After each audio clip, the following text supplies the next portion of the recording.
pencil. Okay, pencil, thick line. Okay. Hello everybody, we're going to do a calculation. So what we're asked to do is make a solution which is going to be 200 mils, and it's going to be 50 millimolar tris and 10 millimolar sodium chloride, and it's all going to be pH 7. So my first question is, how much tris is there going to be in this flask? Well, what we'd say is that the tris is going to be 50 millimolar, which is 50 millimoles per litre, or 50 micromoles per mil. How many mils have we got in here? Every mil contains 50 micromoles, and we've got 200 mils. That should give us an answer.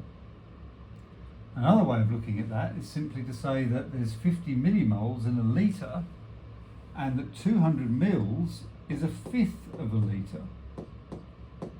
And it's often a really good idea to think in terms of fractions, because they're often easier to work with than multiplying up and getting big numbers.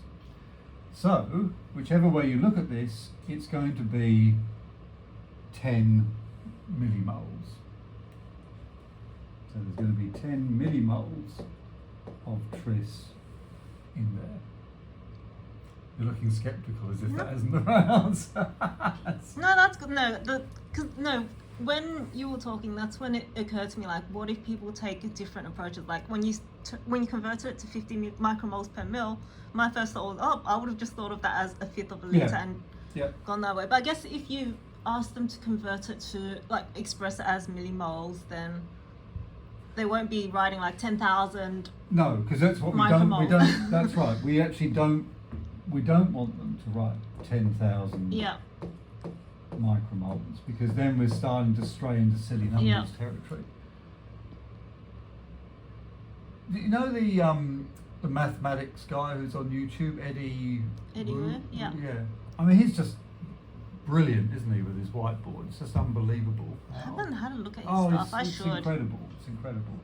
So by the same logic, we could go through and there would be 2 millimoles of sodium chloride. So somehow we've got to get 10 millimoles of tris into this beaker. Where's it going to come from? Time for a question. Yes, that's right. It comes from this pot, which is labelled 500 millimolar tris. So we need 10 millimoles. This is 500 millimoles, per litre, which is the same as 0.5 millimoles per mil, and we need 10 of them, so we're going to need how many? That's right, 20. So we're going to put 20 mils of that in there. And the other, sodium chloride, we've got a 1 molar solution of sodium chloride, and blah de blah de blah, that turns out to be 2 mils of that. Now, having put these two components into the flask, we need the whole thing made up to 200 mils. But what might be the danger of just simply adding 200 mils? Correct, you'd go over the volume, wouldn't you? What would be the danger of adding even 178 mils? That's right, the pH might be wrong. I think the thing with pHing, students don't.